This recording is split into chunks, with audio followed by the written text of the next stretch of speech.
नाही, पण शिंदेची शिवसेना सुद्धा प्रयत्न करते की राज ठाकरे सोबत यावेत, त्यांच्या सुद्धा चर्चा चालू बघा, शिंद्यांचा एक गट आहे,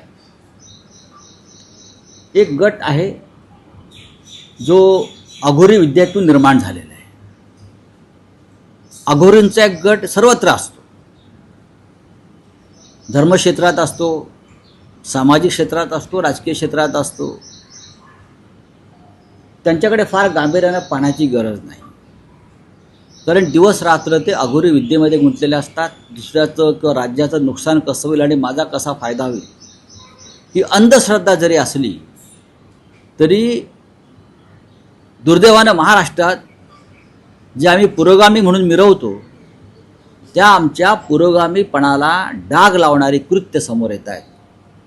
अशा लोकांच्या हातात जर महाराष्ट्राचं राजकारण गेलं असेल तर हे शाहू फुले आंबेडकर प्रबोधनकार ठाकरे यांच्या महाराष्ट्राचं कमालीचं दुर्दैव आहे.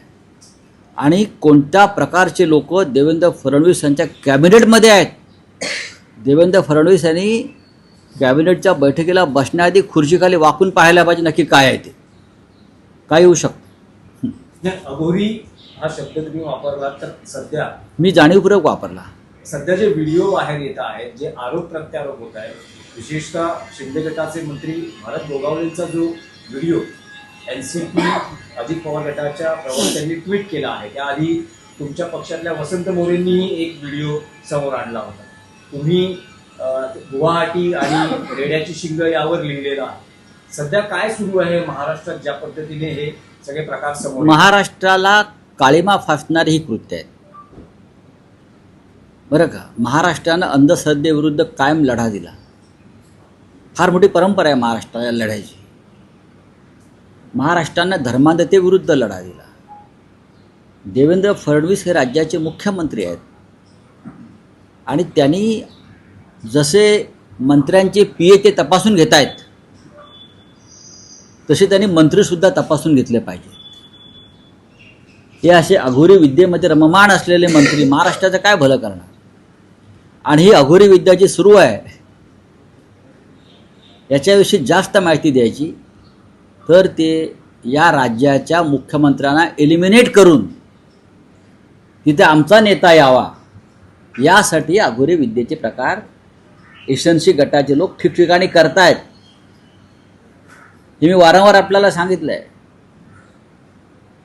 माझा विश्वास नाही, मी अंधश्रद्धाळू नाही, पण हे समोर येत आहे ना. म्हणजे कोणत्या मानसिकतेमध्ये या राज्याचं मंत्रिमंडळ आहे. अर्धे मंत्री आहेत.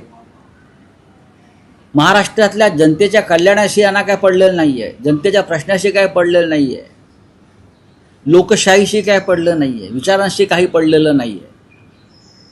या महाराष्ट्र राज्याच्या मुख्यमंत्री पदावर बसलेल्या व्यक्तीला एलिमिनेट करणं, मी इंग्लिश शब्द मुद्दाम वापरतोय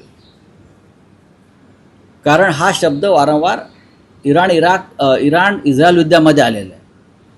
इस्रायलनं इराणच्या काही प्रमुख नेत्यांना एलिमिनेट केलं अनेक माध्यमात. त्यांचे जनरल्स असतील, डिफेन्स सेक्रेटरी असतील. तसं एसएनसी गटाच्या लोकांना, मंत्र्यांना या अघोरी उपक्रमाद्वारे भारतीय जनता पक्षाच्या प्रमुख नेत्यांना त्या पद्धतीनं एलिमिनेट करायचं आहे. आता ह्याच्यावरती तुम्ही काही लोक टीका करतील, पण वारंवार याविषयी बोललो आहे मी. आणि जो प्रकार समोर आला आहे, जी छायाचित्र आणि जे व्हिडिओ समोर आले, हे त्यासाठीच होतं. हे त्यासाठीच सुरू आहे आणि अनेक वेगळ्या वेगळ्या पातळ्यांवर चालू आहे. अगदी साताऱ्यापासून महाडपर्यंत आणि महाडपासून सावंतवाडीपर्यंत पुढे बेळगावपर्यंत माझ्याकडे प्रत्येक गोष्टींची छायाचित्रणं आहेत. महाराष्ट्रात एक मुद्दा पेटला आहे